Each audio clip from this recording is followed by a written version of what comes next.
Hello, everyone, and welcome to the Toplofty Lounge, episode 89. Just having a chill stream tonight. We're just going to chill, relax, take it easy. Welcome to all my fellow snobs. I am your host, Science Fiction Snob. And before we get started, let me introduce my co host. He is the New England Patriots to my Seattle Seahawks. It's Cam. Say hello, Cam. Good evening, everyone. Good evening. Good evening. Before we get going, let's say thanks to Weatherman. He gifted one membership. Thank you, Weatherman. Appreciate that. Weatherman is a very generous fellow. He is very generous. Yes, he's our most loyal viewer and most generous viewer too. And that went to Cypher Chaos. Oh, lucky him. Who's in the chat? Of course, Weatherman's in the chat. He came in early. He was in before me. Q2 is in the chat, of course. Who else did I miss? Oh, of course. Dave is in the chat. Welcome, Dave. Hoot Owl is in the chat. Yeah, all right. Good to see you, Hoot Owl. Awesome. And of course, I always get this. How do I say this? Man's Jacer. I don't know. You got to tell me how to do that. Yeah. Well, welcome to you. Welcome everyone. All right. It says we got 6 people in the watching the show, but that's okay. I mean, good enough. Super Bowl. There, everybody's still probably drunk, something like that. That's fine. Whoever comes in, comes in. So, Cam, tell me, did you do anything interesting this week in general? Honestly, this week is a blur. I'm not even sure what's going on in life at this point. Maybe I'm not sure. I'll find out when I catch up, I guess. Sorry if that's not interesting. Yeah. Thanks. Great job, Cam. Helping out a lot. You know what? My week's becoming a blur. You know, I'm doing 2 shows a week. Joining up on other shows. Trying to keep up on just 2. Trying to keep up 2 of my shows. Yeah. Oh. Joining other people's shows, trying to keep up with what's going on, trying to watch all the various media that I got to watch. Haven't done any reading lately. Okay, but what did I do this week? My daughter, we're watching not all of them, but we kind of fallen off a little bit. The Marvel, she's interested in the Marvel stuff. So she watched the 2 Amazing Spider-Man ones, the Andrew Garfield ones. She hadn't seen them. So she watched those. I didn't watch because it was on Wednesday and Thursday, and I was busy both those days. And we watched the Fantastic Four on Friday for our regular movie night. But I'll talk about that later.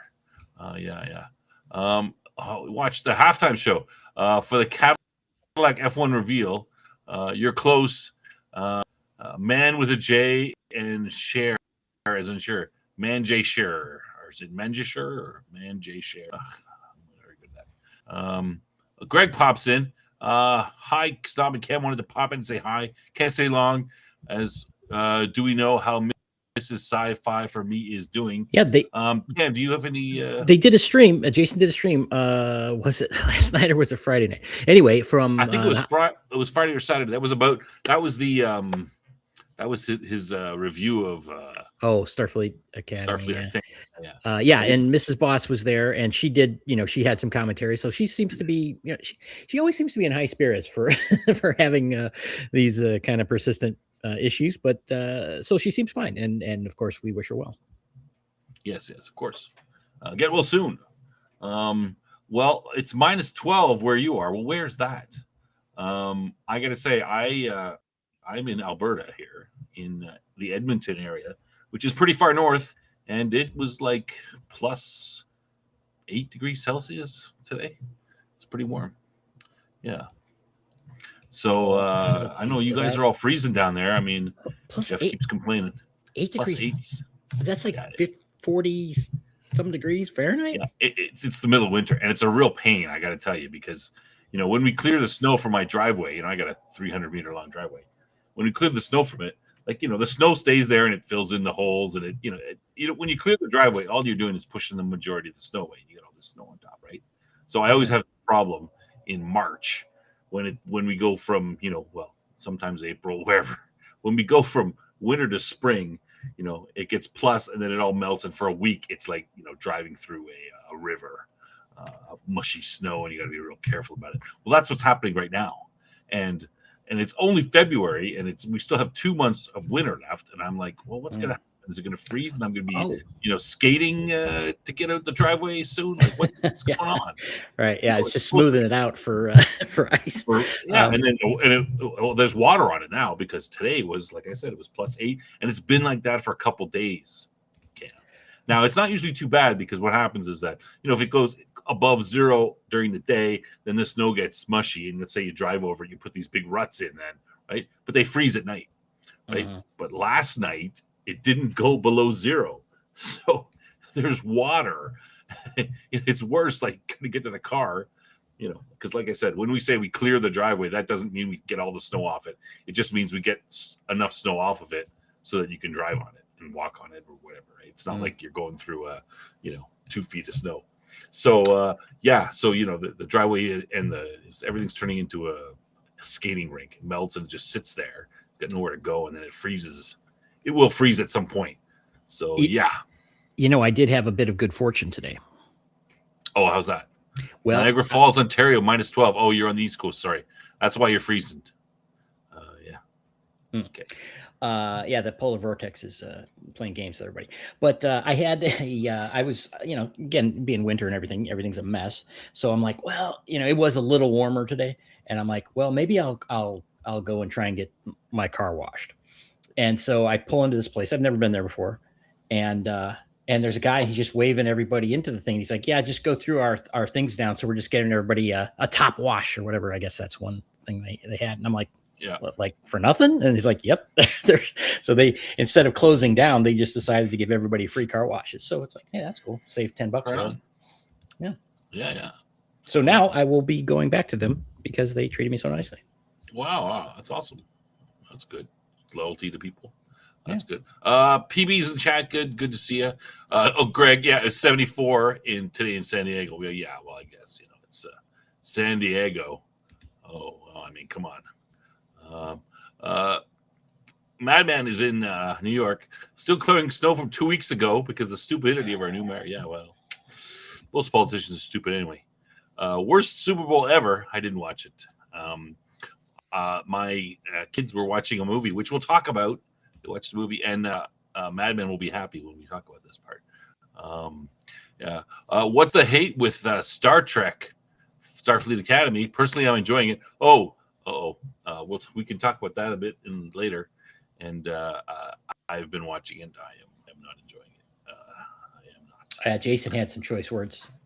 Yeah, and I'll be on Madman's show on Tuesday, where we'll talk about the show on his at 3 p.m. Eastern on his channel. I'm sure if he's in the chat, he'll probably drop a link or something in there. For that show. And I usually try to drop a link on Twitter, X, the day before or something. I got to remember too. But I'll try to do that. So if you want to watch us complain about the show, we'll see. I haven't watched the show yet, but I've heard about it. I'm not looking for. I've been putting it off. I'm not looking forward to it. All right. Outpost Nerd will be there on Tuesday as well. All right, for that show. Okay, Cam, should we jump into it? Sure. Oh, well, I noted that you have 704 subscribers. Yes, I should put that up. We are creeping up again. Thanks everyone for subscribing. We got our goal of 700. We're going. I mean, the main goal is 1,000. Of course, we're trying to get to 1,000. So, but we're at 704.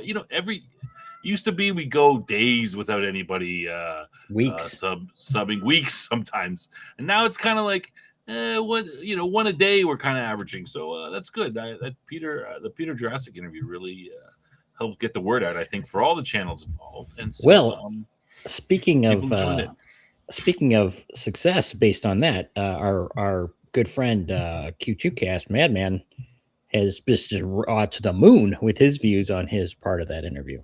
Yeah, it's crazy. Whereas What's going you on? not so much, you know. No, me not so much. Well, you know. So clearly, it's not the material; it's you. It must be. It must be me. You know, sometimes the algorithm comes and it goes. And hold on a second. Yes, Snob's kitten that likes to come and visit and let us know that he or she, I guess, is there. Yes, this cat is this female cat. She's going in 4 days to be made to be.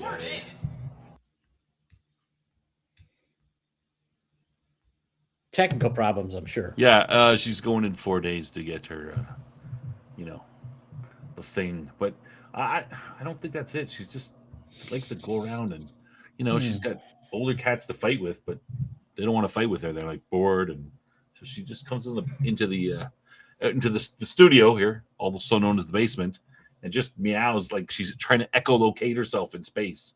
I don't think she's blind, but anyway, that's what happens. Yeah. All right. So,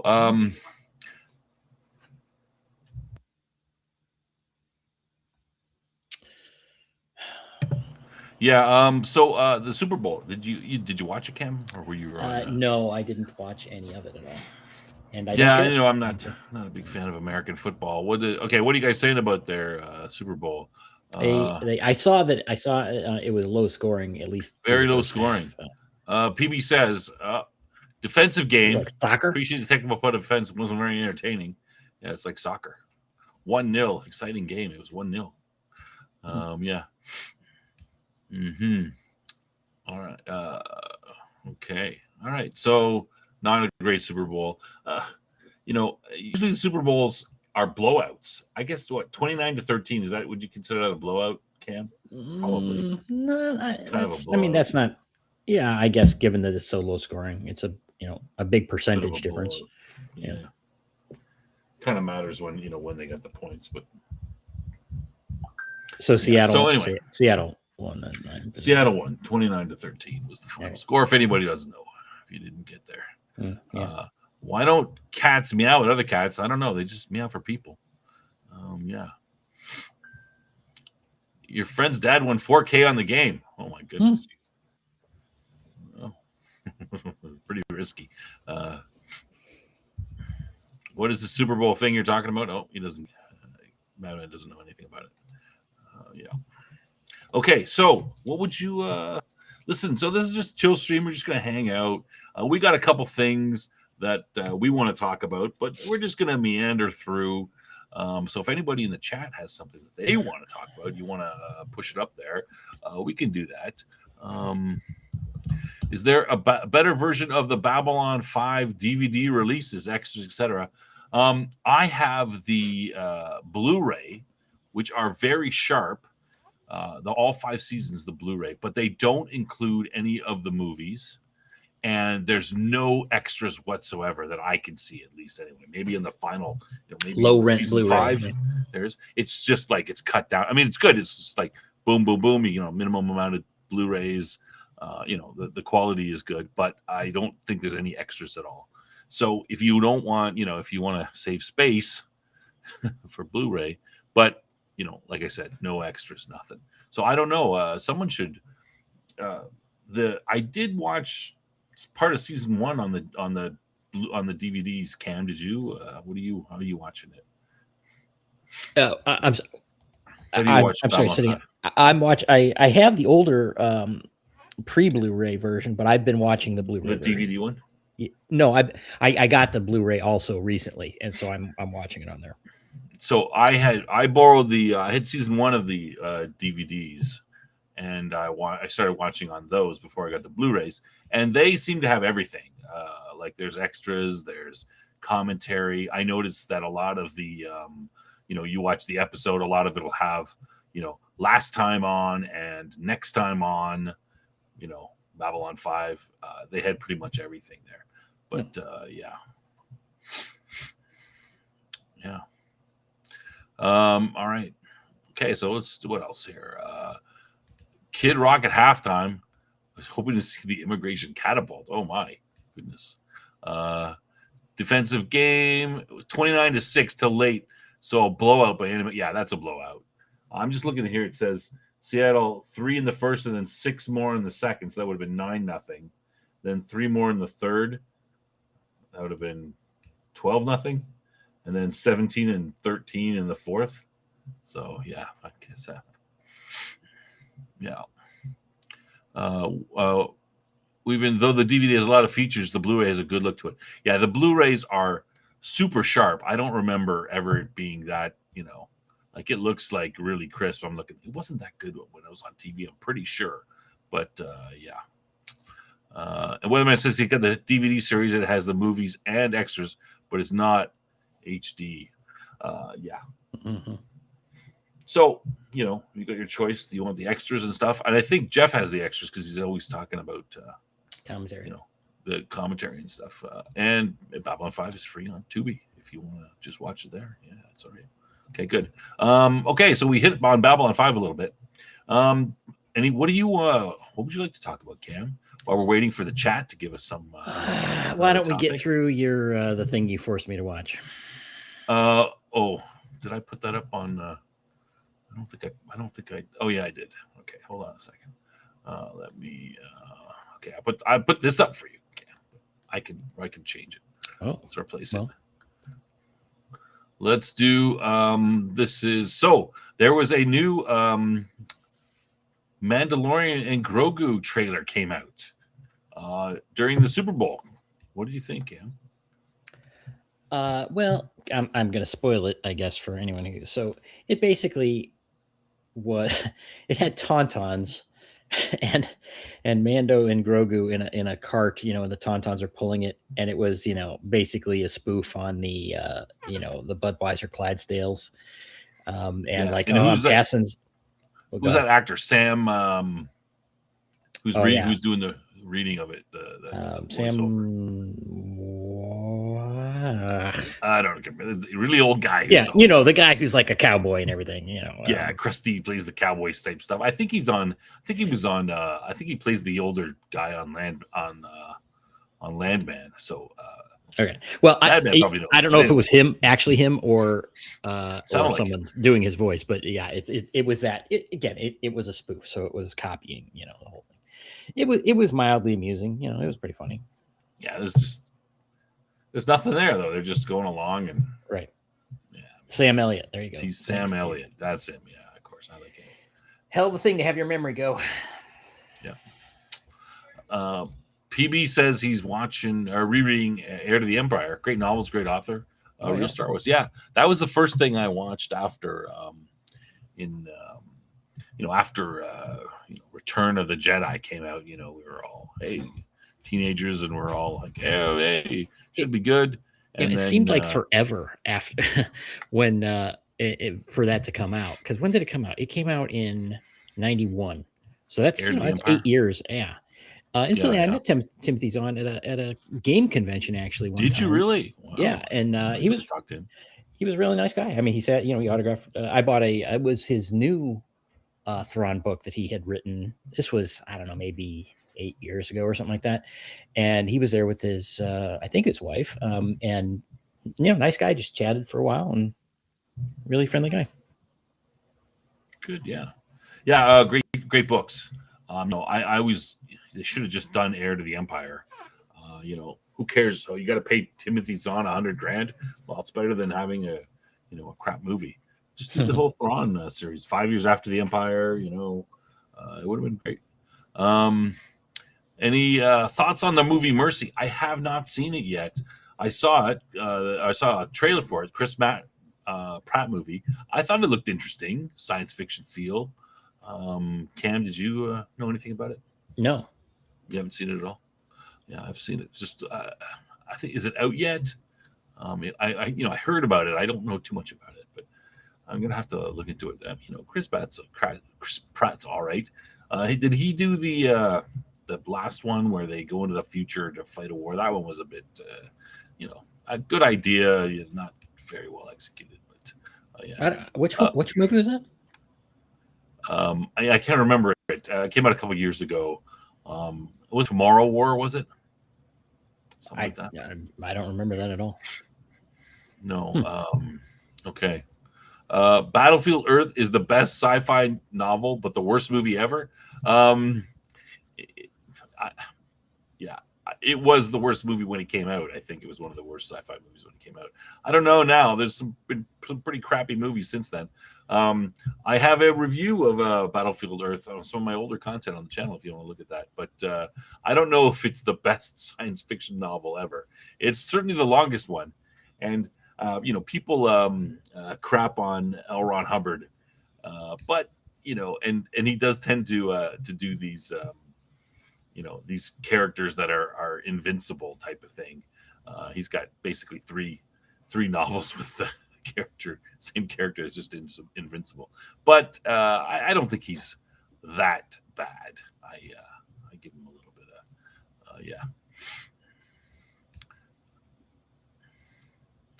All right. What else are people saying here? New final show from Project Hail Mary dropped. Undecided about it. Project Hail Mary? Cam, have you heard anything about that? Project Hail Mary. No. Oh, I did see something about that, but I don't know much about it. Oh, Madman likes Knights of the Seven Kingdoms. I've been watching that too. Mercy was released January 23rd. All right, we'll have to look at it. Battlefield Earth is not a good concept. I read the book. Not good. I don't mind the idea. It's the Earth has been taken over by aliens. It's been 1,000 years since then. It's just Hubbard just writes these super characters that are just, he basically invented them. We talk about the Mary Sue, but he really invented the Mary Sue. His characters can't almost never make mistakes. Everything good for them. That kind of, yeah. Yeah, I've heard of Scientology. I'm not defending him. I'm just talking about the quality of the book. People hate on him, and they can hate on him if they want, but I don't think as a writer, I don't think he's the worst science fiction writer ever. I've read a bunch of his stuff. Is it the best ever? No. It's a little bit different. Yeah. Do you know the story about how he supposedly created Scientology? Yeah, I did hear an account of that.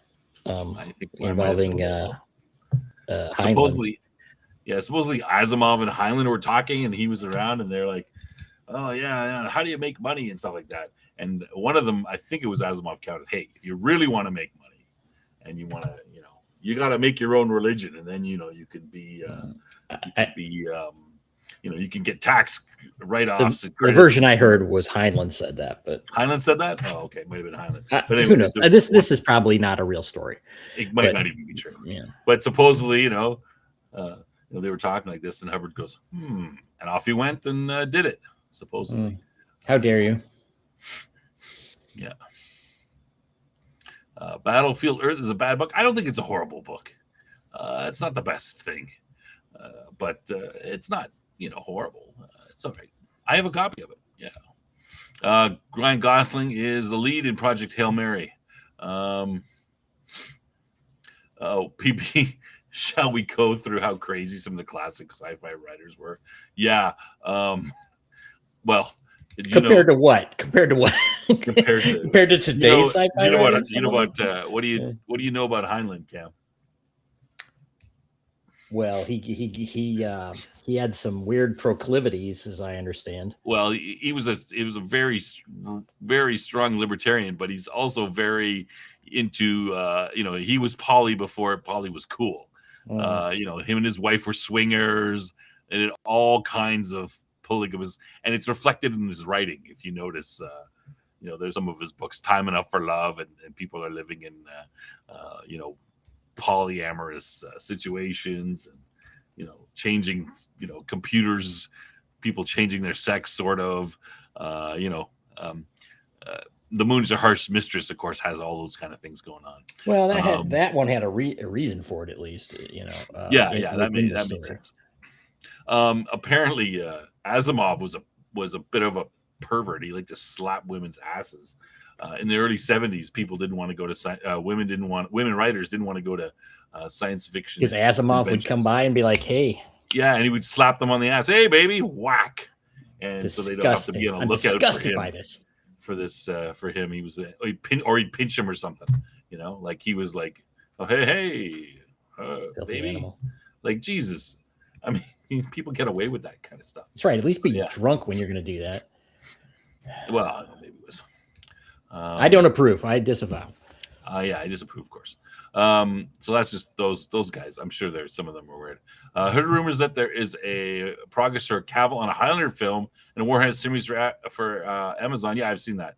All right, I'm bending over backwards to be neutral about bad books. To each his own. If you like his books, I think they're okay. I don't think they're the best thing ever. They're interesting. He does an interesting story. If you hate his stuff, you hate his stuff. Yeah. How about Philip K. Dick? What about him? Are you talking about his? He's talking about I don't know anything about his. Man just sure said Man in High Castle, which I never read. It was a short story, The Man in High Castle, or was it a novel originally? Yeah, I think it was I'm not sure. I saw the TV show, which Dick did a lot of. Yeah, me too. Dick did a lot of short stories. He's a good writer. Hubbard created Scientology's cult when his book career failed. Well, to a certain extent, I think so. I mean, the Scientologists used to go around pushing his books and try and get people to buy them. I'm not sure of the timeline exactly, because when did his Earth books come out? The Decology. He wrote 10 books, Cam, in his series. Wow. And they're all like, and I'm talking, they're all regular thick books. I read them all. That is a kind of a bizarre story. Madman says he met Asimov before his death. Very arrogant, but knew the coming woke storm. Oh. Yeah. Highlander film is a rumor in production. Cavill broke his ankle, so it's on pause. Oh. Yeah, I mean, I would love to see, like, I know, Cam, you are not as, I mean, I think I'm more of a bigger fan of the Warhammer 40K universe than I am. Let me just say, I don't play the game.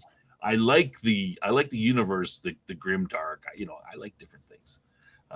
So there's doing something different. So I'd love to see Cavill, do something in that universe. And if it was me doing the universe, I'd take a big star for the movie, like a big action star, like a Sylvester Stallone, a Schwarzenegger, a Cavill, any type of those guys.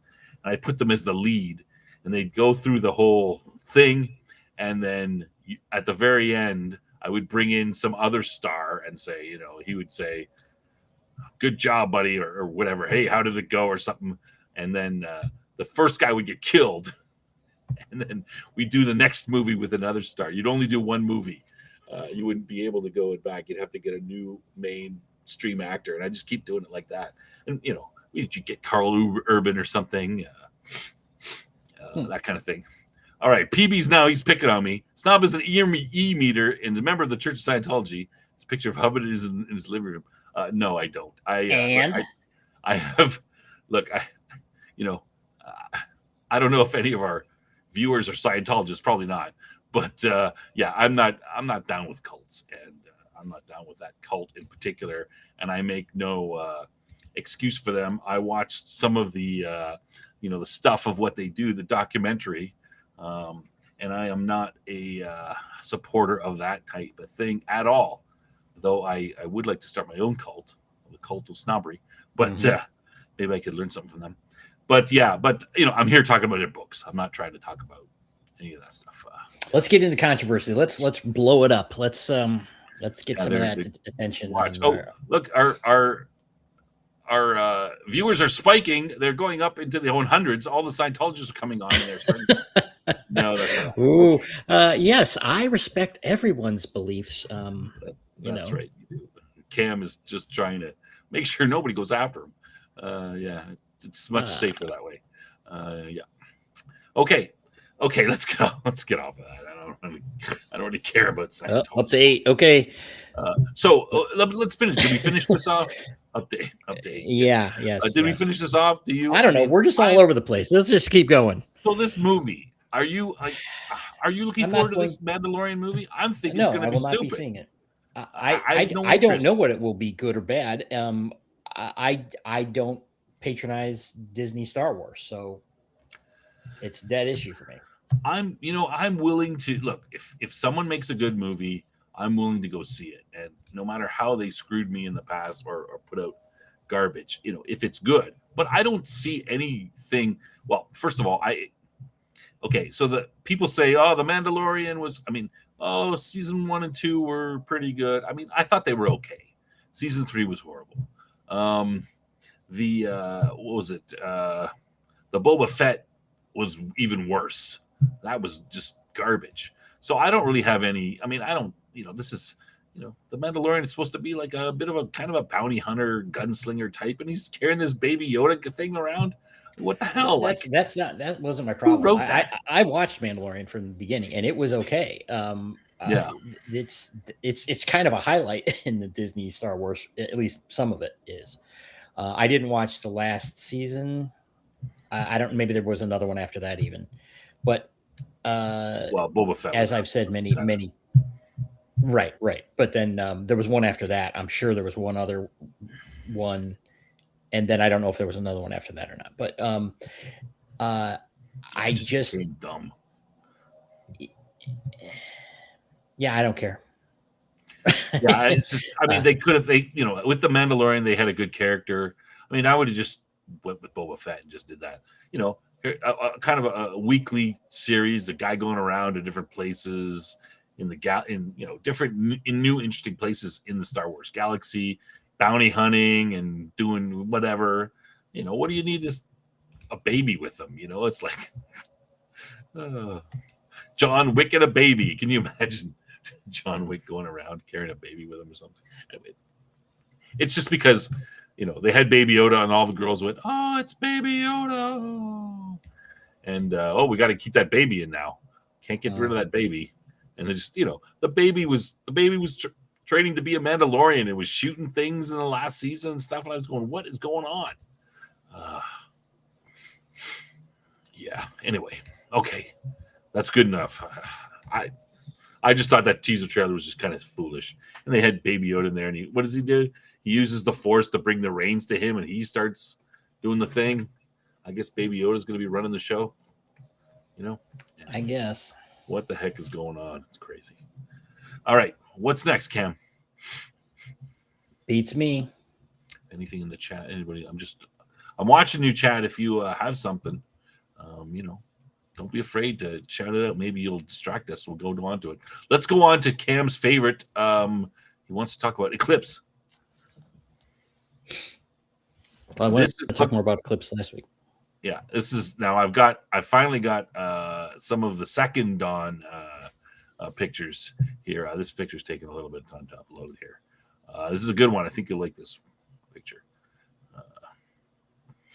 If it ever uploads. Mm-hmm. Well, okay, so just to recap, so we could really bore our audience, Snob was like, "Hey, they got a board game sale on Steam, and you could find it. They got Eclipse Second Edition." And I'm like, "Oh, really?" And it was cheap, so I bought it, and I've put about 60 hours into it in like the last 2 60 weeks. hours. Holy moly! Yeah, something ridiculous because I love this game. And Wow. The electronic version, not great. It's just the base game. It doesn't have any expansions, and the AI is kind of crap. But I like it so much that I can't resist. So I have been doing a lot of that. Now I have busted out my physical copy of the the second edition game, as I mentioned last week. I haven't got it to the table yet, and I have been scouting around for the expansions, which gives you new alien races to play, which really, I really like that. But they are super expensive. Like the expansions are $60 to $80. I mean, whoa! But I watched a video on it, and it's like the box for the expansions are like bigger than like a regular board game box size, like the square ones. Mm-hmm. It's like this is like for the expansion is like bigger than a normal game box. So it's like I don't know what's in there exactly, but this one is probably like giving you minis and stuff. But Oh yeah, they are filling this with plastic, but what you're showing here is a setup with the play mat and everything, and you can see the bottom left hand corner, the yellow box there. So your storage box for each of the factions has like your trackers on it and everything. So Yeah. they kind of spiced it up a little bit to make it Yeah, it's those little circles. So that's your materials, your money, and your science, science. And a better way than those cubes that would get knocked around all over the right? place. That was a big Yeah. deal. But anyway, So yeah, go ahead. that's the new version is pretty nice, but it only has it has 7 races. I guess you have Terrans and then six 7. alien races. Oh yeah, Uh, 7. 6 players though, yeah, right? yeah, which that's plenty of players for me. But yeah, really cool game, and I've been burning a lot of time on it. But So Snob has only agreed to play once, and I beat him, so yeah, I haven't had a chance to. I mean, so many other things going on. Manager said, Yeah, I apologize. Manager, if I'm saying that right, is it says okay for men in their late 50s to be playing D&D every Saturday, asking for a friend. Well, if it's not, then there's a lot of 50-year-olds in trouble. I guess you're 50. Do what you want. Madman's mentioning back, talking about Lone Wolf and Cub, Sword of Vengeance, aka Baby Cart, where samurai and child traveling and battling. I mean, battling evil, blah blah blah. Nothing wrong with that. I just don't think they're doing a good job of it. I haven't seen Lone Wolf and Cub. That sounds like a pretty good. I'd like to see that. It'd be interesting. Yeah, that's it. But, it's got to be It's well definitely written. like I that. don't think they're doing a good job. Yeah. So I got this one here because you were complaining last time. You didn't see a good picture of the. You look in the bottom right. You've got a good picture of the player board. Mm-hmm.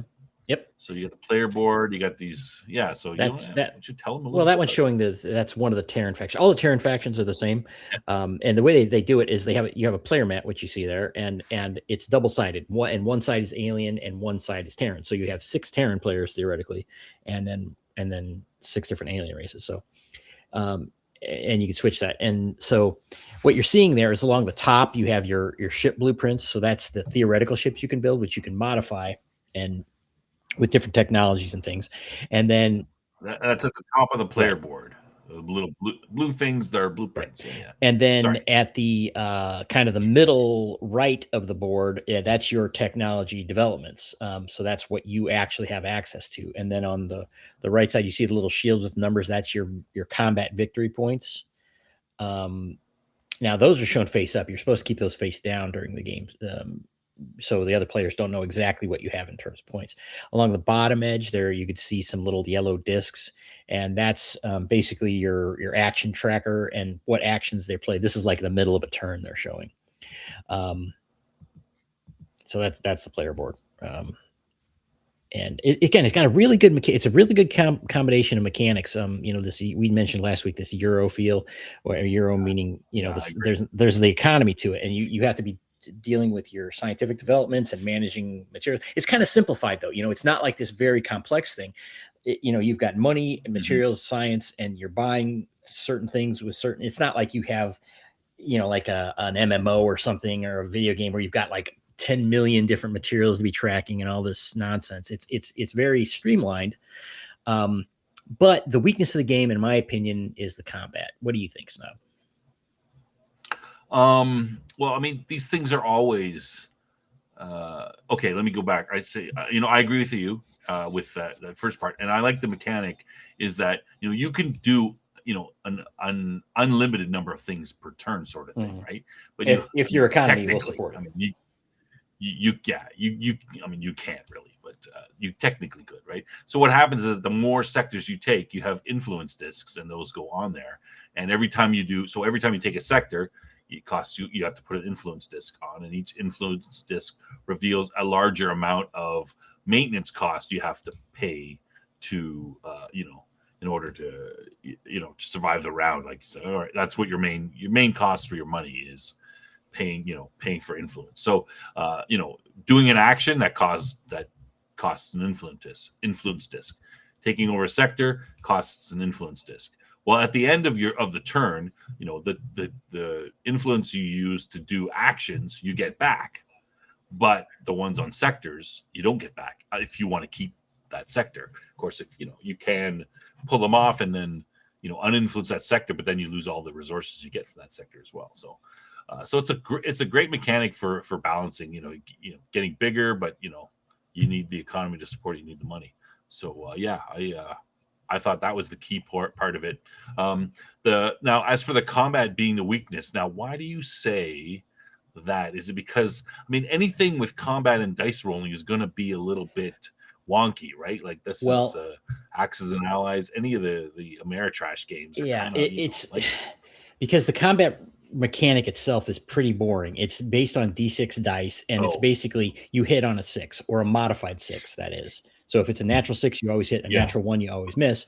But if you have bonuses that get you up to a 6, then it also hits. And basically you have computers that add and shields that subtract. So if you're going against an opponent that has shields, it subtracts. If you have a computer on your ship, it adds. That's super boring. The interesting part of it is what you're doing in order to get to the combat. Essentially, it's how you're opposing your or you're calculating what your opponent is going to do with and how many actions they have and what technology they have available and where their ships are and if how many actions they need to take to get to you. All these things that lead up to combat is very exciting. Well, not exciting, but very interesting in my opinion. But the actual resolution is just frustrating as hell because like, oh look, I rolled a bunch of ones and my it just kind of falls apart. And being only six-sided dice, it's there's no room for error. It's not like you could really like, okay, I'm really going to stack my odds, and maybe they like it that way. It is very definitive. But yeah, and it's pretty simple too and easy because you got six-sided dice and away you go. So, but right? The reality is I think what I said is true. And you can tell me if you agree is the design of the battle that you're going to engage in is what's interesting and the way you're going to engage in battle, not the actual battle itself. Yeah. Would you okay, but what combat system would you like? It's a board game. So what combat system would you put in place instead? You're putting me on the spot a little bit there, but I mean there's been all I don't know how many different combat systems there are, but this is just more like X's and Allies ones. I mean, that one's not roll. I think if it was like a D10 based thing, just as is, but based on a D10, so a little more variant. It might be more interesting. But who knows? It might get. I don't know. I've never tried it, so it might not work out. It is efficient. I'll give them that. And if once you get over the fact that the rolling of the dice and resolving it is not the fun part, you'll like it a lot more. So, okay. So I gotta agree with that in the sense that it seems very the comment seems very like it can be very lopsided very quickly. Yeah. Right. Like that one, you lose definitively. You lose everything. If you lose combat, you lost. Yeah, you lose. Everything you put in there is gone. Yeah, and the other guy might not lose anything. Like if I go against you and I've got a +1 computer and a -1 shield, and you got none of that, you're probably doomed. Right. I will note we've lost the chat completely. They're talking about X-Files and V, and I don't blame them. So don't take that as complaining, chat. But yeah, they're not interested in what we're talking about. All right. We're done with Eclipse? I'm never done with it, but yes. Okay. Do you have any other comment to say before we? All right. Okay. Well, let's talk about, I like this. Thoughts on V, the original series. Let's talk about that. That Diana was sweet. Yeah, she's pretty hot. Teenage me was like, oh, I feel something strange, but wait a second. She's evil. Okay.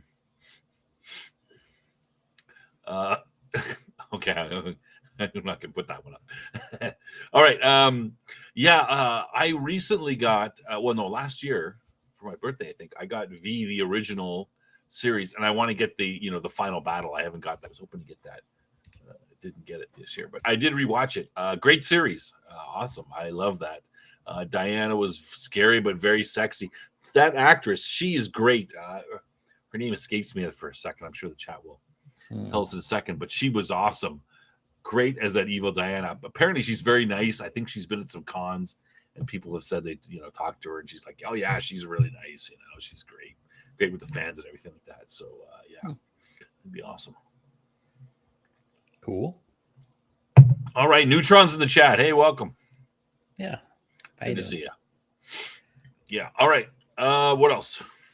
Shall we talk about? I know Cam hasn't seen this, but let's talk. Let me go back to this. Let me switch it up. Let's talk about the. Oh, you're not going to like this.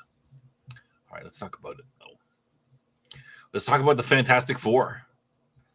Okay. You have not seen this movie, Jane Badler. Yes, that's her name. Thank you, Weatherman. Appreciate it.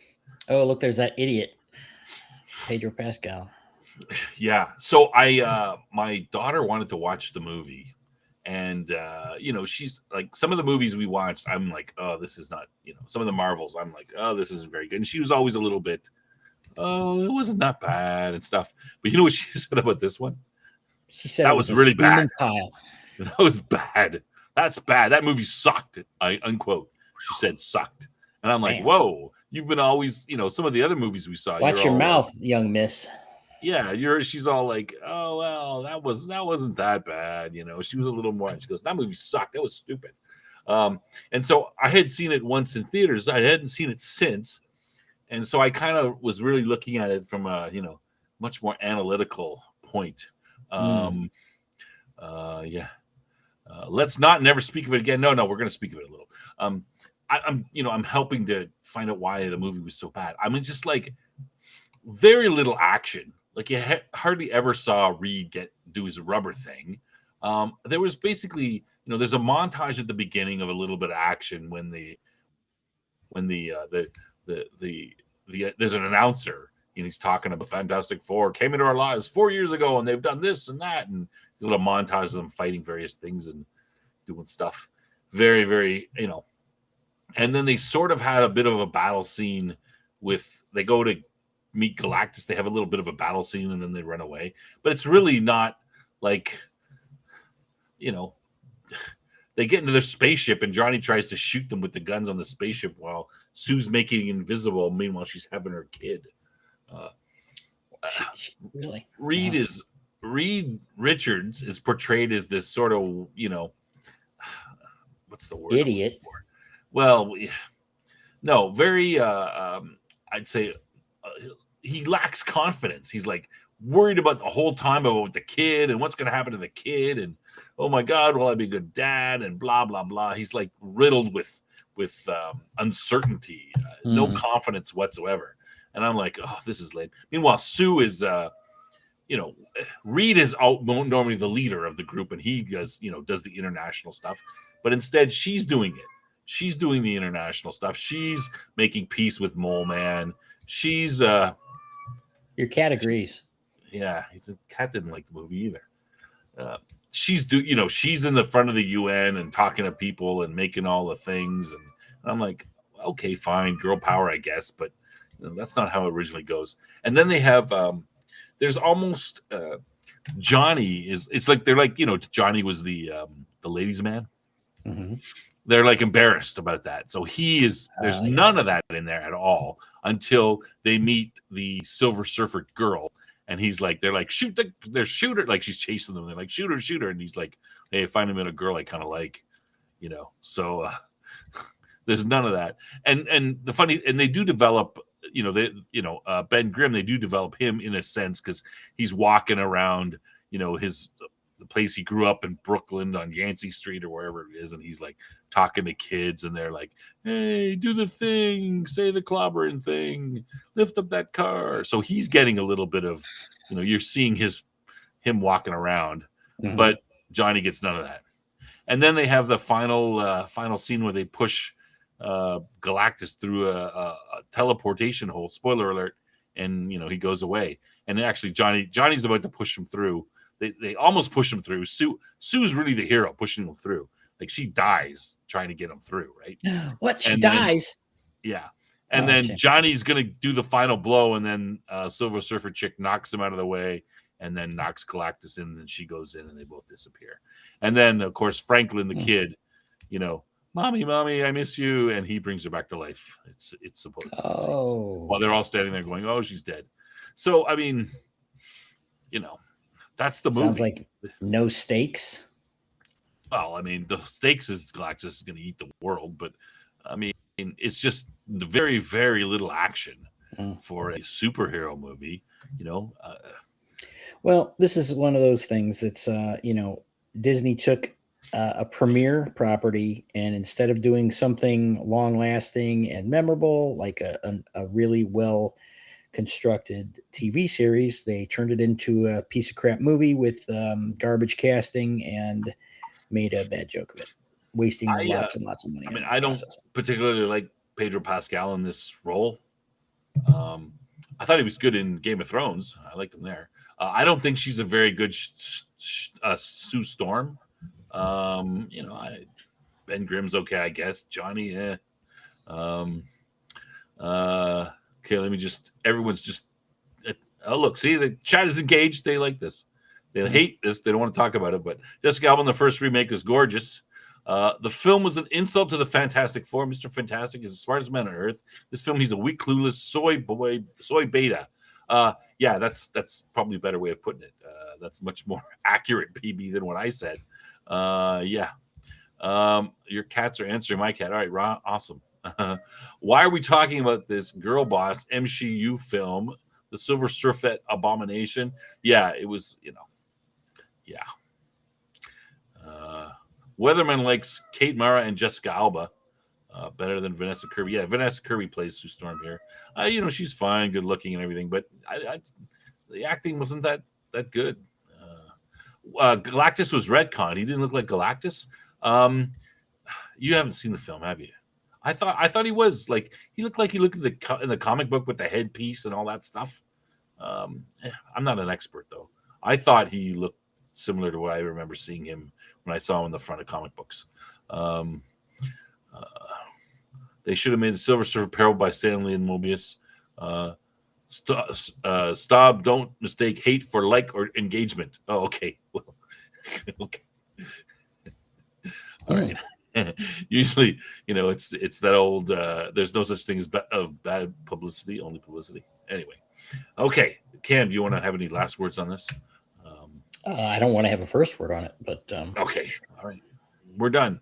Yeah. So I watched it again, and it helped me cement why I didn't like it the first time. Seeing it again, not very good. Yeah. Okay. What else, Cam? Would you like to talk about next? Ben looks so small. Yeah, he didn't. No, he didn't stop. Who didn't? Who didn't what? Oh, I missed that. All right. Any thoughts on Wonder Man? Have you seen Wonder Man? No, I haven't. Actually, I saw some people saying they thought it was not bad, but not Wonder Man either. So it's like, oh, okay, great. You just again burned. I mean, if it's I didn't see it, so I don't know if they're accurate or not. But if you have an idea that's good, well, then why not do that? I make up something new instead of, I mean, Wonder Man's kind of a weird one because it's like, who knows about Wonder Man? Very few people, so it's not like you're really burning a valuable thing. But to some comic people, I guess it probably is. But just make up something new then, if you're gonna make up something that's not really Wonder Man. Yeah. I don't know. Like Cam is the comic book expert in this group. I don't know anything about Wonder Man, and I haven't watched the series at all. Though I've heard people saying it's I haven't heard any negative stuff about it. Not so nothing great either. But so I was assuming it was kind of the middle of the road. Yeah, sorry. No, Galactus looks like a strong, powerful man, not an old, broken guy. He didn't. Did he seem old and broken in that? He seemed like the giant, like I'm used to seeing on the front of Marvel comic books. But again, I am not. I'm not an expert. All right, we'll dump that. No, thank you. If it's not my Wonder Man, okay. Well, I'm gonna have to go with Weatherman there because I don't. Like I said, I don't know much about it. Yeah. See, exactly. Why piss off people by taking a character that some people clearly like? Because people that don't know anything about comics, they have no attachment to it whatsoever, so they don't give a crap if it's Wonder Man or not. But if they're going to like something, then they would just like it. But they are going to piss off fans that do like Wonder Man and then say this isn't Wonder Man. So why not just make up a new character and say this is the character? And again, Wonder Man, it's not like it's bringing in the normies, you know what I'm saying? Because it's named Wonder Yeah. Man. So it's just a stupid choice. Yeah, that's kind of weird. I don't know anything about Wonder Man. I mean, I've heard the name before. That's about it. I don't know anything about him. But if Wonder Man is good enough of a story in comic books that you can go, hey, if I put this on the screen, people will watch it. Well, then, if I know nothing about Wonder Man, then and it's good, then I might like it. Mm-hmm. So why would you change it? Keep it the way it was. PB's a lifelong comics fan, classic Marvel comics. This Galactus. Okay, we're back to. Didn't look like he does in the comic book. You're not a comic fan, so it passed for you. I understand that. Yeah, I don't know. I'd like to get. I thought look the headpiece and stuff, the purple face thing. All right, I accept that I'm wrong. So what they're telling you is to shut up. Stop talking about it. All right, that's over. Okay, Neutron is talking about the back of the Fantastic Four. The cinematography was like a human attempt of what an AI would do for a 1950s Panavision version of Fantastic Four. Yeah, I like the retro look of the idea that they had for the movie, this sort of retro 60s look. I thought that was a good idea. I don't know if it's well executed though. The show had nothing to do with the Wonder Man comics at all. Yeah. All right. Wonder Man. Yeah. All right. Okay. What's next, Cam? I don't know. Stop asking me what's next. I get to pick. Well, I'm just. Hey, who runs a show? That's a good question. All right, let's talk about something that I like. All right, is that up on the screen? Sometimes it takes a while. Yes. Knights of the Seven Kingdoms. Yeah, you did great. I'm glad you brought this up. I need to take a break, so I'll be back in 5 minutes if you're done talking about it. Okay. All right, Cam's just leaving the show. All right, Knights of the Seven Kingdoms. I've been watching this. Madman turned me onto it. It's good. I like it. There are some, not each episode, but a couple of the beginning episodes had some, 5 seconds of gratuitous nudity that I didn't think was required. But other than that, it's a good storyline. We've come to a certain part. There's about to be a nice, a big fight for honor at this tournament. So we're going to actually see some people who are going to get. There's going to be a big dust up. So it's going to be good. But I mean, this actor is quite. I don't remember his name. He's quite good at playing this character of a knight who's kind of what they call a hedge knight, who is sort of at the bottom of the barrel, doesn't have any lands, doesn't really have any title, but he is a knight. Goes around. Hedge knights go around, basically working for food and money for various lords and whatever battles they have. He's going around and he's doing that, and he's kind of looked down at by everybody else, and he has a bit of a run in. He takes a squire who's this little bald kid, who you kind of figure out the guy's name is. He says his name is Egg, which is Aegon, right? So he's actually a prince. He's hiding out because, of course, the Targaryens are a bunch of assholes, to put it mildly. Well, some of them anyway. So he squires for this guy, and now they've he defended this girl who one of the Targaryens was attacking, and now they have to do trial by combat, and they're doing trial by combat of 7 instead of 1-on-1. They're doing 7 versus 7 apparently.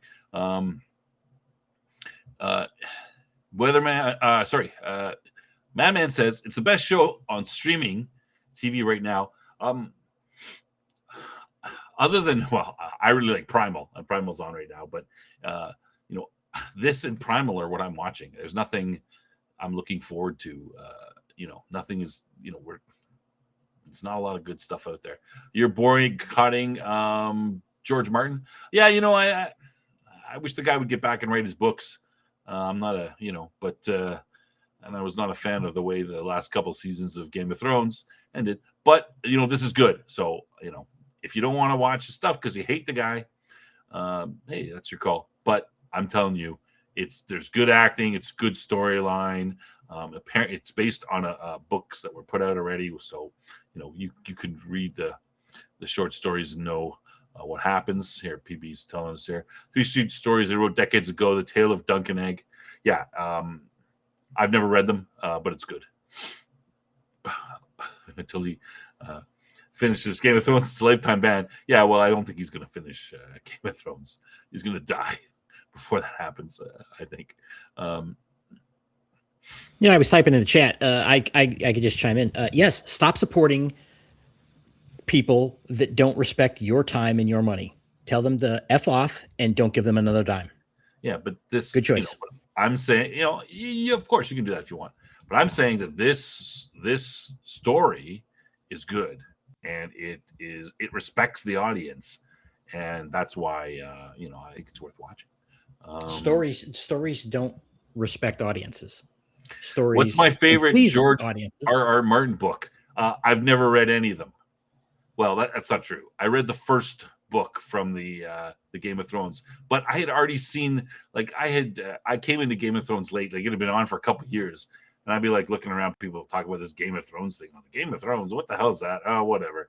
And then a couple of years after, I'm like, oh, I think I was at the library, and I'm like, oh, they got this Game of Thrones on, DVD season 1. I go, all right, I'll check it out. So I watched the first episode. Wow, this is really good. And started watching after that. And then I'm like, you know what? Maybe I should read the book. So I read the first book. I started reading the first book, and I'm like, this first book is exactly the same as the TV show, which I've already watched. So I kind of lost interest and put it down. Like, it's almost exactly the same. I should maybe read. I understand that there's a lot more information, especially about Dorne and stuff like that in some of the books, but I'm more science fiction than fantasy. So stop. You haven't read any of the books. Why are you complaining about his last book? I'm not complaining about his last book.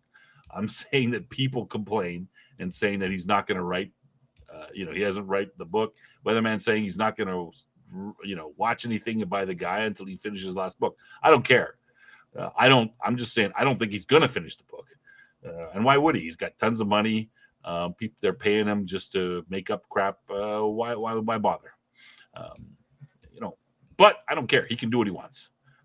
I'm just saying that this is good, and I'm going to support if it's good. Showrunners had this series closer to the books than any other 2 series. Enjoyed American Gods. Enjoyed it. Is that are we changing things? Or who wrote?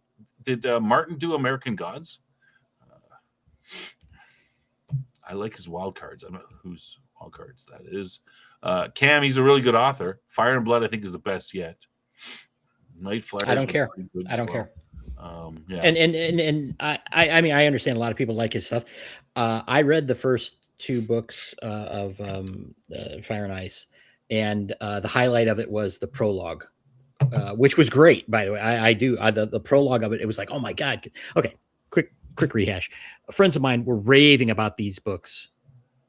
For a long time. Sorry, of course I should. No. Sorry, I'm introduced. He's talking about American Gods, Neil Gaiman. Yeah, sorry. Okay, well, PB was talking about. I'm sorry, I thought PB was talking about George R. R. Martin. Well, someone was asking about. Yeah. Go ahead. What you're saying about. Well, the point is, the friends of mine were raving about this, so like, fine. I finally read it, and I read the prologue, and I'm like, oh my God, they're right. This was great. And then I read the rest of it, and I was kind of don't really care. Wasn't impressed by the show at all. So I think he's incredibly overrated, and he's a dick. So, but hey, if anybody else enjoys it, feel free. That's just my opinion. Thank you. Yeah, I like. I like this take on I like his take on fantasy. Some people say, oh, it's but it's it's a gritty, more realistic take on fantasy. I always enjoy those. I enjoy the regular, like superheroes. I enjoy the regular superheroes, but I also enjoy, a gritty, more realistic take. I find that interesting. Yeah, but again, haven't read the book.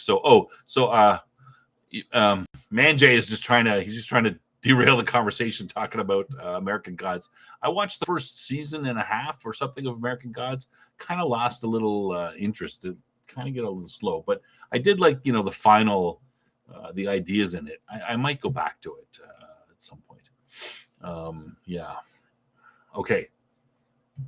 But again, I think this is good, people, and I think if you like this kind of stuff, watch it. It's good. But no, I mean, George R. R. Martin's not perfect. I don't love him. I do think he should finish the books, but whatever. PB has trained his guns on Cam now. So you don't like George R. R. Martin's books? The show and the books are two different things. You like the books, but you don't like the show. How the show went? Well, I only watched the beginning of the show, so I stopped watching it because I didn't like it. And no, I didn't like the books. Oh, okay. You don't like that? No, and I'm not impressed by look, he killed the main character. I don't give a damn about that little too often repeated tactic. It doesn't impress me. So you know why you don't tell stories about failures? Because they're not worthy of telling the story about them. So it's a stupid tack. I understand. It's like, whoa, look at that. That's so cool. And yeah, I get it. Doesn't impress me. Sorry. It's Well, I think it's more about, in this case, that the story is more about the Game of Thrones. And yeah, I understand that. But what I'm saying is the choice of the way that he told the story, through the characters, first person perspective, essentially. Yeah, you don't do that because those people don't survive to ever have the record of their first person account told. It's a flawed storytelling method that leads you down a path that that then is surprising because the path that you're on doesn't make sense. But again, if somebody enjoys it, great. Enjoy. I don't.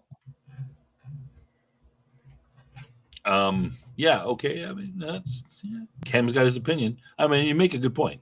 Okay. PB. Like I said, the prologue. I thought the prologue was really cool. I thought there were some cool ideas in there to begin with, but it just didn't. I just didn't like it. I mean, I didn't hate the book. I only read the first two. Some people, I think, my friends, as I recall, they were like the third one. They're like, "Oh my god, it's the greatest thing ever," and that was their favorite, I think, at the time. And that was probably maybe the fourth one was out of it. Anyway. It was just okay for me. It just it didn't impress me as much as impressed them. And I have to admit, hearing them talk about it for years, and then they built it up so much, it was almost impossible to live up to the hype that I was given personally. All right. Okay, good. All right. Yeah. All right, we'll see where this one goes. What else? I won't ask you, Cam. You get mad. All right. Let me try. I've been rewatching, and I've mentioned this before, but I think it's good. And Samurai Jack, good show. I like Tartovsky. I like generally like his stuff. Samurai Jack specifically, and Primal, which I'm watching. Oh, it's going to be another episode tonight, I think. I got to watch that after the show. It's good. Some good stuff. If you guys are looking for some, animation that that are great stories, Samurai Jack, and I say it's even better, Primal. Just into the third season. I think we just had episode 4. I think we're on episode 5. Primal, I've talked about it a couple times on the show. Great. His animation is fantastic. And his storytelling is very strong. The first 2 seasons of Primal were great. The story of this caveman and this dinosaur who kind of come together through a shared tragedy, and they go around, their world is very small to start off with, but then they start, moving around and exploring it, meeting up with all kinds of different tribes and a little bit of, sorcery, magic, and all kinds of stuff. Barely any in Primal, barely any voice at all. Of course, because they call the main character doesn't have a name. They call him Spear because he carries a spear, and Fang is the dinosaur because, of course, Fang loses one fang. He only has one fang, one big tooth. So so of course there's not much talking. Sometimes he screams, and later on he meets another character, and he knows her name, so he's able to say her name. But other than that, it's kind of grunting but the amount of emotion and everything being conveyed without any talking, you're like, wow, these guys are good. Cool, great show. Yeah, where's that airing? Primal is on Adult Swim. Oh, okay. Sunday nights on Adult Swim. Okay, so you can't binge it. You gotta find it. Yeah. Well, you can. Yeah, you can get the first 2 seasons. We're in the 3rd season. Oh, can you? Okay. And Samurai Jack is quite old, so I'm sure you can find it somewhere. Yeah. So, all right. I'm sorry. You said so. The first 2 seasons are available on streaming somewhere, or is Adult Swim like on their app or something, or or are they replaying it, or what? I watch it on TV. Yeah. The first 2 seasons are available for streaming on through most of the channels have a backup of streaming on there for their if you subscribe to them through cable or satellite or something like that. So I can access all the first 2 seasons. I watched them when they came out, but I can access them if I wanted to. And you can usually access. Most of them do it like if you missed and didn't PVR it or whatever, 24 hours after it airs, they usually goes onto the channel's own streaming. But I highly recommend it. Is it better than Samurai Jack? I don't know. Hard to say. Different. I find I'm rewatching Samurai Jack, but it kind of takes a while. Samurai Jack's kind of long. It's kind of he has problems each episode that he solves, but Primal is more of a narrative storyline in my view. But with that. All right, I'm just going to go back a little bit. Cam, I'm not arguing. I'm just saying I understand your viewpoint. Don't let Snob make something that's not here. Oh, well, I didn't know that I was doing that. American Gods, the Leprechaun in American Gods, well worth the watch. Yeah, I remember that character. He's pretty good.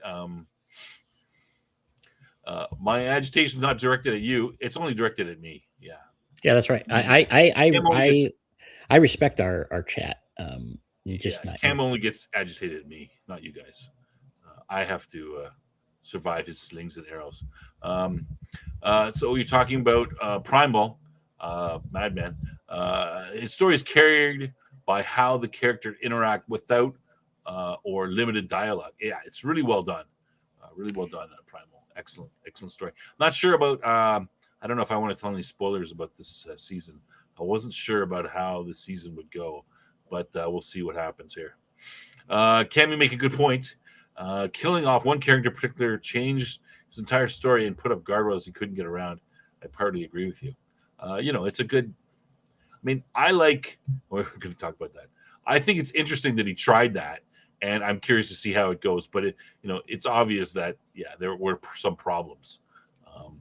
HBO Max has Primal, yes. I think HBO Max has it as well, and it's an Adult Swim. Still has an app. Best place to watch is HBO Max. Everybody's saying to me, Cam, if you can muster it, PB's giving you some advice. Read Fire and Blood. He wrote as a traditional narrative type novel, different style from Ice and Fire novels, but it's about the story. Interesting. You gonna give it a try, Cam? Maybe. Is that a completely standalone, or is it in the same world? I don't know. We'll have to wait. Well, PB will let Falling us know. Sky. Yeah, Falling Skies is worth it on Netflix. That is the next on my list to watch, and it fits in perfectly with the kind of stuff that I like. I do like that underdog humans versus the aliens. There's some looks like some good stuff in there, and the guy who plays the main on there, I like him. Snob, how would you know that if you only read one book by him? How would I know what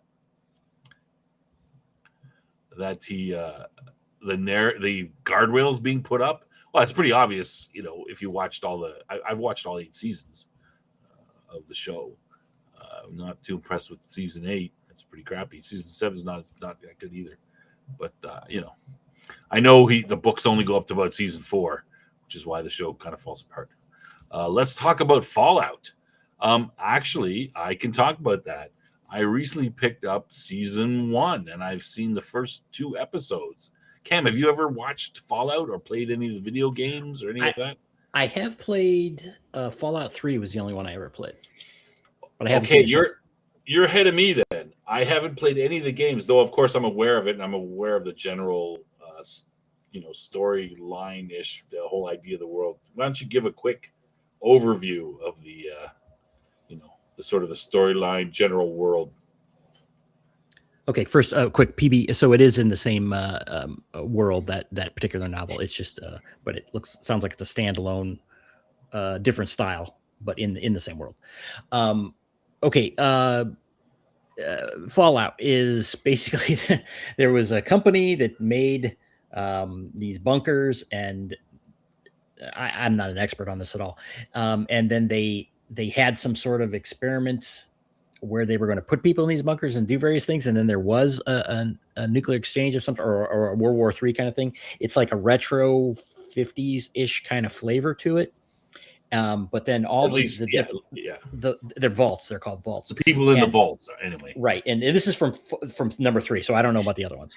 And then you were, your character you play is from one of the vaults. I forget which one. And it was kind of normal, but the other ones, they had like weird experimentations they were doing. They were all kind of different. And all kinds of weird stuff happens. And then you're running around in a wasteland, killing stuff. And then I don't know from there, but it's post-apocalyptic. I know that. Yeah. So I've seen the first 2 episodes from season 1. That's it. Because I'm like, oh, well, I've heard a little bit about it. So it starts, it starts in a Vault 33, and it's a female character there. Vault gets attacked, and she goes, Dad gets taken, and a bunch of people killed. She's going out looking for them, and it's like 219 years or something after the supposed nuclear war, and up top is filled with all kinds of weird mutants and all kinds of stuff. You've got the ghoul, he's like a assassin / hitman type of thing. Is it by David Goggins? Is the guy? He's the guy with no nose. Yeah, he's pretty tough. I just saw him in the first or second episode. He came out and killed a bunch of guys, and he's up to something. But we've got at the part of the show where I'm at, we've got this girl wandering around aimlessly, not knowing what's going on. She's like, oh, hey, and she's nice to everybody. She doesn't understand that these people are not nice. We've got the hitman doing something. We got another guy who was a apprentice to these guys in armor, and they got attacked by a giant irradiated bear, and he let his boss die because his boss is kind of disloyal, unhonorable, and he says, and now he's got the suit, and he's going to go off. Well, he started going off and broke a few things, having fun. And the people on the top side don't appear to be very nice. It's got a bit of a steampunk feel. In the show, a little bit. To me, it's, the vault's got more of the retro 50s style. You're on episode 6, season 2. It still got me. Madman says season 2 is not as good. I think I heard that as well. But like I said, I didn't know much about it. I heard that, but I figured I'd try season 1, see what it's like, at least have an idea of what's going on. So yeah, I'm checking it out. A couple more episodes to go to get through it. What else should we talk? Let me look at my list. I think it's most of my list. Chat, if you've got anything. Most of the vaults were created for social, psychological, or biological experiments. Oh, great. Yeah. Weird. They were doing weird stuff to everybody in different ones. Yeah. And the one that you came out of was relatively normal. It was just like, oh, yeah, this thing happened, as I recall. It's a good idea. Mm-hmm. All right, Cam, Star Trek Fleet Academy. Have not seen any of it. Not any of it. Will not see any of it. I've watched the first 4 episodes. I got to watch the 5th one before I talk about it on Mad Men's show on Tuesday. I've seen a little bit about it. I think this episode 5 might be the worst episode ever. It sounds to me like it doesn't have a story at all.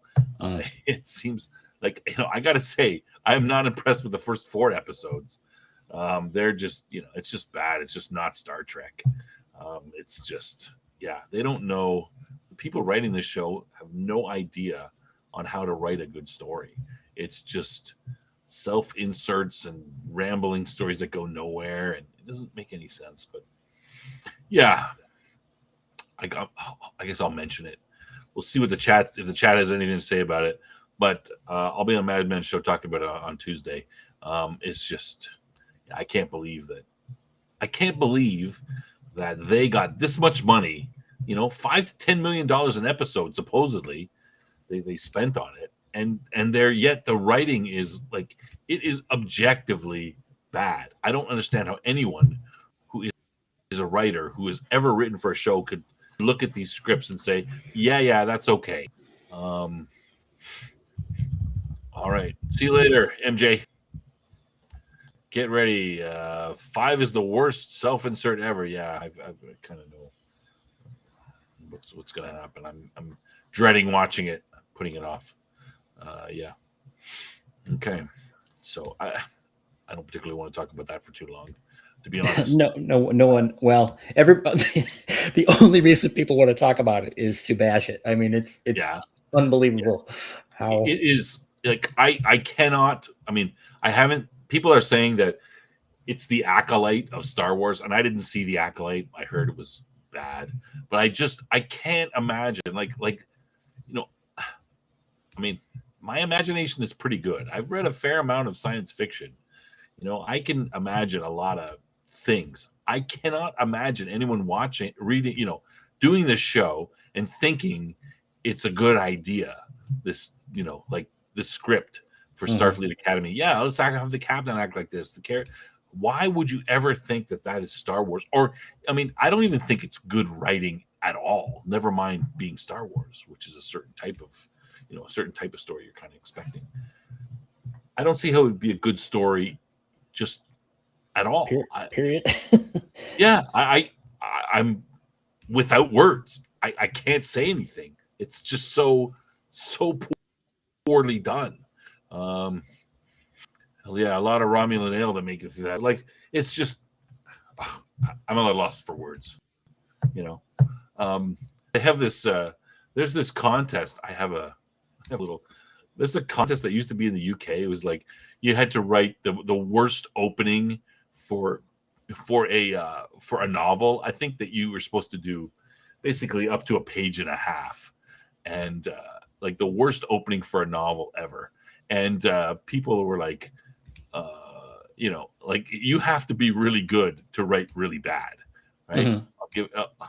I have an example from one of the supposedly. So this is an excerpt from the recent bestseller, "The Vampire Was a Billionaire." Okay, so it started off. Suddenly, he billionaired vampirically across the elevator, too fast and powerful for her eyes to even follow, and seized her problematically but sexily by the throat. Oh dear. Self-insertia protagonist, he growled in her ears. Here, I have known life for thousands of years. I've seen kingdoms rise and fall. I have known an adventure, from sailing the high seas as a pirate to living as a nobleman from the richest courts of medieval Europe to exotic Samarkand. I've toppled the thrones of the mighty with a word. I was also a surgeon and a cowboy for a while. Don't talk. And this is kind of this is supposedly, one of the sexy girl Yeah, it sounds like you I mean, really like you wanted to see, read that. yeah. Can you like? This is the quality of the. Can you believe that? If you read that, you'd be like, let me take some painkillers. We're going to talk about this. Yeah, we're not going to talk about anything else.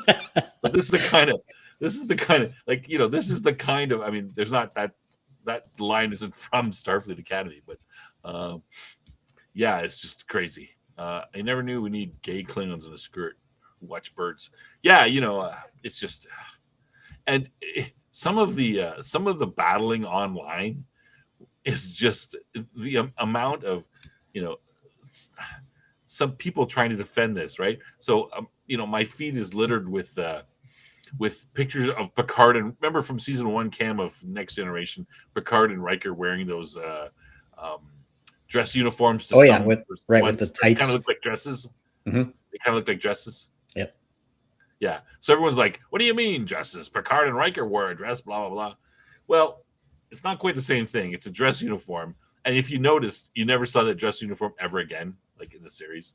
Like they put it out there, and then they got negative feedback, Yeah. and everyone's like, "Yeah, that looks stupid. Okay, we're not doing that again. We'll pretend that never happened." But I mean, the gay Klingon in a skirt is the the skirt part is the least of your problems, right? Like with the story. I mean, watch it and just pirate it like me. Don't give them any money. This him wearing a skirt is the least of your problems. That's the whole everything else is just be my dark queen, he whispered. His voice was very brooding and mysterious. This is like my rating. Oh boy. Anyway, yeah, it's Starfleet Academy is bad. The bets are whether it's is it going to make it to the end of the season before they cancel it? Is the second season ever going to see the light of day? I think those are your bets. This can't go on. This is objectively bad. Well, don't underestimate their ability to suck. Yeah, it's just incredible. Like each episode is worse than the last. Well, supposedly this episode 6 is supposed to be better. Supposedly, at least the guy Robert Picardo, who plays the Doctor there, he says, "Oh, episode 6 is the great. It's good." But I mean, I don't know how you're gonna. Maybe who knows? I just after episode 4, I'm like, they can't get worse than this. But yeah, they did. They basically don't have a story. But anyway, we'll see. All right. Okay. Is there anything, Cam, do you have anything you want to? I got one last thing to end with. I think we end the show. End a little early tonight. That's not so bad. No, I don't really have anything. 1,000 years in the future, they talk like 2026 Gen Z. Yeah. Come and see us, PB, on Tuesday. And on Madman's show, we're going to talk about it. Yeah. I don't know. I don't get it either. They have no idea what they're doing. All right. Okay. Lastly, then before we end the show off, let me just show one more little picture here. This is a Cam. Do you like video games? Yeah, I've been known to like a video game or two. Every once in a while. Okay. So, have you ever played XCOM? Yes. I'm trying to remember which. Well, hold on. I will tell you which one. What do you know? It's okay. What do you know about XCOM? Well, it's like an alien invasion from the human side, right? Yeah. Mysterious. Yeah. There was a whole bunch of XCOM. XCOM Enemy Unknown is what I played. Enemy Unknown, Terror from the Deep. There's a bunch of them. It was about 10 years ago, maybe now. They put out XCOM 2, which is have you tried the second XCOM 2? No, just the one that I played. It's very much it's similar to the first one, but a little more close in tactical and stuff. Okay. But same elements. A very similar game, updated. Well, XCOM 2 is on sale on Steam this week. It's like you can play it free till tomorrow morning if you want to download and do that. But it's like $2, $2.50 for the game.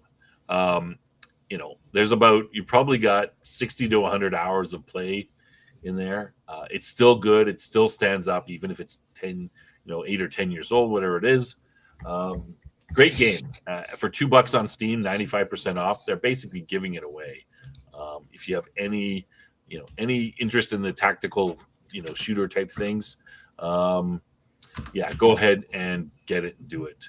It's great. The boss was ridiculous in XCOM 2. They were tough, but there's some tricks you can use to get through. So so this came out after. This came out after XCOM Enemy Unknown, which came out, I guess. Oh yeah, for sure. Way after. Or something. Yeah, way after. Updated graphics, good. Like it still holds up. Like I said, for $2, it's pretty much. I think it's $2.99 in Canada. I'm not sure what it is for you guys, but probably $2.50, $2, $1.99. It is a, it's a no-brainer. You'll get some fun. Oh no, sorry, it's $3.99 for us. So I don't know, 95% off. That's pretty good. And if you could pick up the, I would recommend the DLC too. I think it's called War of the Chosen. If you're keen on that, you want to pick that up. It's worth it. It's good. So yeah, if you like those tactical shooters, you move each your squad member one at a time and you shoot. The biggest complaint about the game is the randomized shooting. You've got, it'll give you a percentage chance, like you might have a 95% chance to hit. You're like, I'll hit for sure. Well, guess what? 5% of the time you will not hit. And you'll be like, it was a no-brainer, and I missed. Ugh, I'm mad. But hey, it's part of the game. Yeah. Cat is killing me. That is the other cat. Oh boy! Well, then now they're acting the same. Yeah. So this one, the other one's 2 years old, and he's like, he goes out and he's fighting everything. Like he's fighting the neighbor's cats, and he's doing.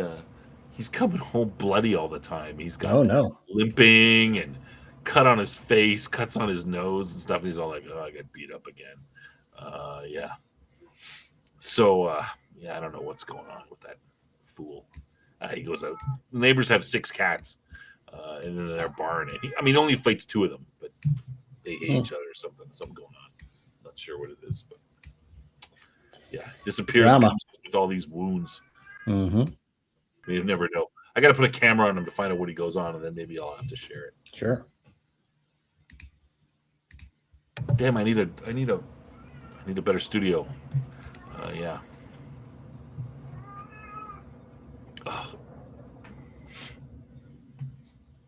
Don't have.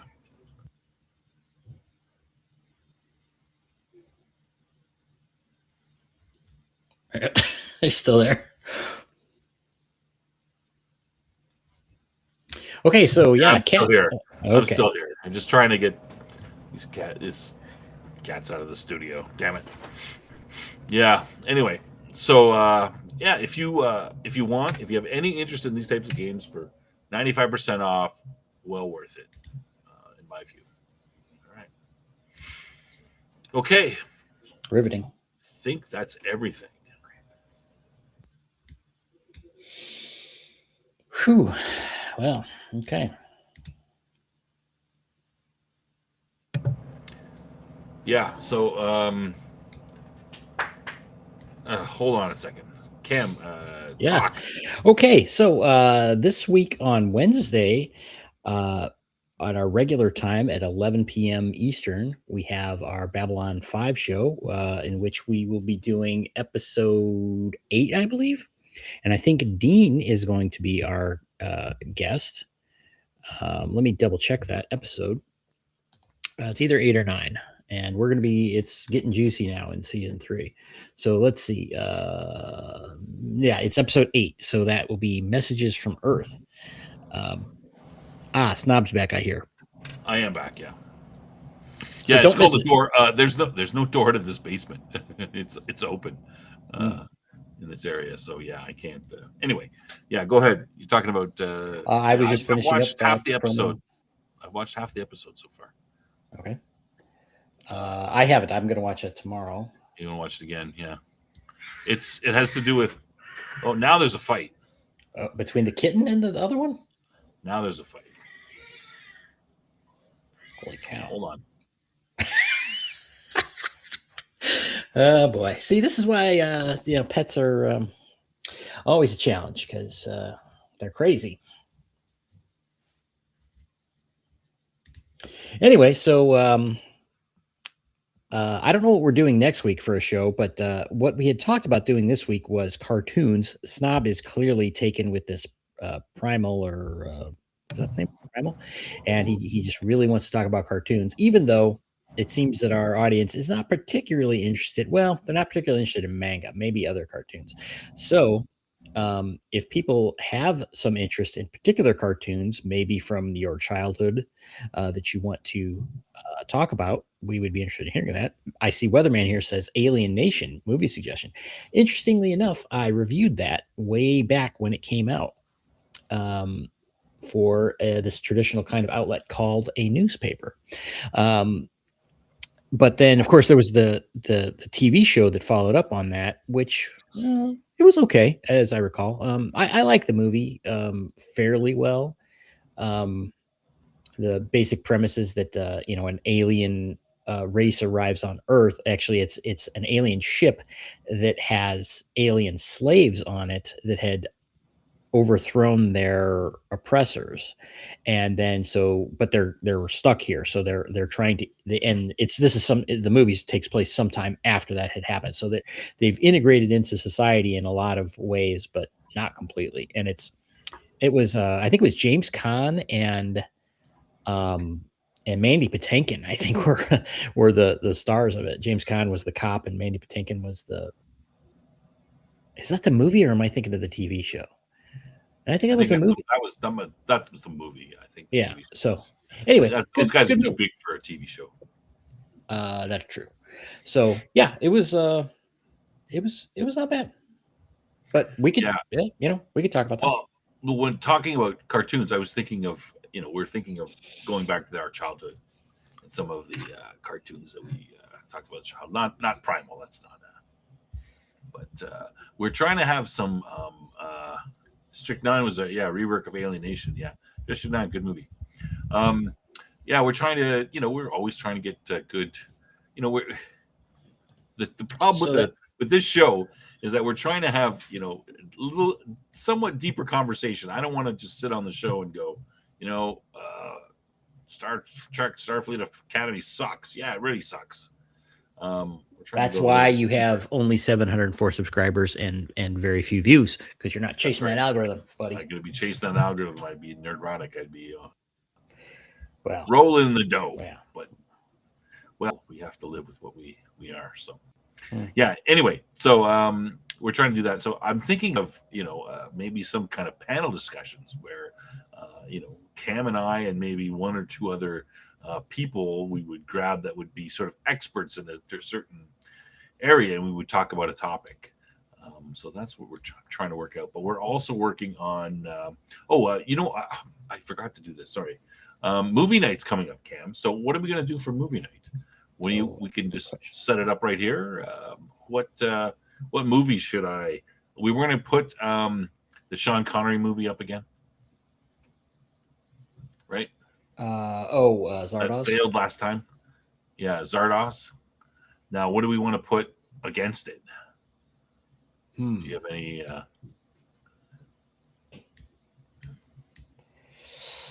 Alien Nation. Alien Nation? Really? What year was that? Did that come out? 88 or 89, I'd say. That's pretty late. Okay, well, I'm not going to commit to that yet because I got to check, make sure people can watch it for free on somewhere. I don't know if they can do that, but if not, we've got a couple other options on my list. Like, how about something like The Dark Crystal? Well, that's not really sci-fi, though, is it? No, that's true. The Black Hole. We already watched that. Oh yeah, we already did The Black Hole, right? Dark City, PV says. Dark City. We talked about Dark City a little bit. We talked about Dark City. I don't think we didn't actually watch it for movie night, but we did do a big breakdown on one of those shows where we talked about classic science fiction, movies that you should see. That was one of the one. Capricorn 1, Andromeda Strain, Soylent Green. Capricorn 1 would be interesting. I think Capricorn 1 would be. I got a little star beside that one. I want to see that one. Outland. Oh, Outland would be a great one. Okay, you go Zardoz and Outland. So you got Connery versus Connery. Okay. All right. That sounds good. All right. There we got it. I'm pretty sure. I believe Outland it's on my list here. You can watch that on YouTube, I'm pretty sure. Oh, okay. So it should be fine. All right. So probably, put it up. 99% chance it's going to be Zardoz versus Outland. I'll put it in the on the Discord for people to vote on, and we will do the one. Forbidden Planet. We have seen Daryl? That's a good suggestion. Dark City. Yeah, we have reviewed Dark City. Definitely. We reviewed it. It's good. It is good. The Hidden Forbidden Planet. Andromeda Strain. Andromeda Strain is on my list. Yeah, it's on my list. The classic. I've seen an Andromeda Strain, but I haven't seen Outland or Zardoz. I tend to go towards the ones that I haven't seen yet. But we let you guys vote. Solaris, the original Russian. I know of Solaris. I didn't know it was originally a Russian film. Oh, that must be Everybody Dies at the end then. Yeah. Okay. All right. So we got our two. So movie night probably 2 weeks from now, and we're setting up on that. And of course, Babylon 5. We always know what we're doing on that show. That's good. And we're going to keep working on trying to get some. Maybe at the end of the seasons, we're talking about splitting up season 4 into 2 parts, because apparently it fits into 2 parts very easily. I don't know why, because I haven't seen it and nobody wants to tell me why, and I shouldn't know why anyway. But we might do half of season 4 and then do like a summary like we usually do at the end, and then do the second half of season 4. Seems like we're going to do that. All right. And Cam, when are we going to get our next tool time on the show? That's a good question. I wonder. I've got a ton of stuff sitting around that needs to get organized into various packs and things. I've been wanting to redo like not my EDC tools, but like a small additional pocket toolkit. I'm getting very narrow differences between my various toolkits. Like I have the one I carry in my pocket. I have the one I carry in like a backpack or in my car. And then I have my regular around the house toolkit. Then I have my, so I'm I'm splitting hairs in terms of all this, but I was thinking about doing a different configuration, and maybe that would be a thing to do. I do have a few new tools, but they're not terribly exciting. They're like accessories and things like that. So, well, maybe you could summarize your various toolkits. The personal, around the house one, car one, and take a couple snapshots, and we could put them up. Yeah, I do have one that I've been carrying for a while that's fairly extensive. So I'll think about that. We could even keep them short and do, one, just the personal kit, and then, next week do the car kit, and the whatever kit, and the other kit. So, something to think about. Okay. All right. Well, anyway, but so before we end off, let's just say, hey, thank you, everybody. Thank you to Weatherman who's been giving out memberships. We really appreciate that. Thanks to everyone who comes and watches the show. All 9 of you, 9 to 10 of you we had today. That's pretty good for us. Remember, please, on your way out, subscribe to the channel. It helps us with the algorithm. We're trying to get a little bit more viewership, a little bit more seen, so that hopefully we can get our shows out there. But we appreciate you guys coming around, and we like our interaction with the chat. So I kind of like these shows. I know we call it chill streams, but it's kind of just open talk with the chat. It's good, get maximum amount of interaction, because this is kind of why we do the show. Not to Cam's not here just to talk to me. We want to hear what you guys have to say, so we appreciate you guys. The original, just as a reminder, the original concept of the show was a lounge, idea, that it was just really was a chill stream with a little bit of an anchor to it, and we kind of got into some other things, which is fine. But having just a chill stream, if the chat enjoys engaging in that, then that works out fine. That's right. Yeah, that's the thing. You got to build up a bit of audience and a good chat so that you can have that. Because if you've got a chat of 10 people and no one says anything, then you're kind of just talking to yourself. So we always try to prepare to have something. I mean, you guys are good. You guys are always involved. We've got 10 people, and a lot of them are pretty involved in the chat. So we appreciate that. But yeah, it's we always want to have something to talk about just in case no one in the chat has anything. But so yeah, so the show kind of rambled around a bit, but that was the plan. Yeah. So next week, what are we going to do? Who knows? It'll be a question. But movie night will be coming up in probably 2 to 3 shows from now. I'll schedule it in and see how it goes, and let you vote on that. I'll put it in the Discord, and I'll be in the Discord right after this. I don't know if Cam will be there, but I'll be there for sure. Oh, Cam, we didn't talk about the certain ship of the person that you came from. I meant to talk about that a little bit. Go ahead. No spoilers. Okay, so I've been running a little RPG for Cam and 3 other people in a system called Mothership, which is kind of like the whole Aliens universe, sci-fi horror. We've had 1 session so far, and well, I think everybody enjoyed it. I'm not sure, but where's the poll? The poll's not up yet. I got to put it up. I can't do it. I only do one thing at a time. I'll put it up right after this. Yeah. So, and my plan is that, if Cam and the other players enjoy this, then maybe I'll run it the same thing again for, 4 or 5 different people, that kind of thing.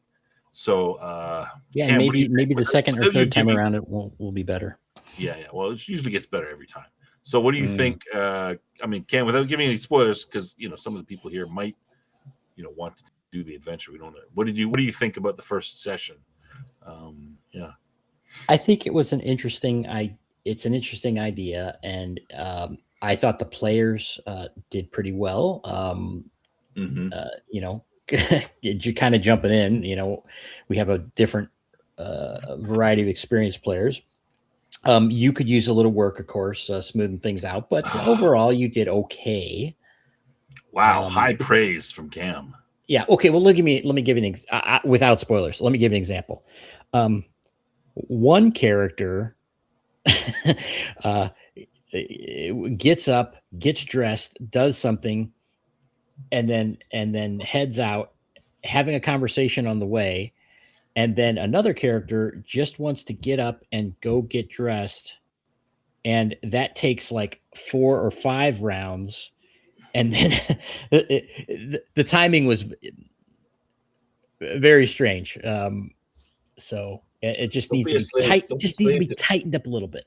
Don't be let me now, remember that character wanted to go and wanted to, one character, the one character just slapped their clothes on after they got a cryo. The other player wanted to go to his room, get all of his regular clothes on, all of his kit, all of his.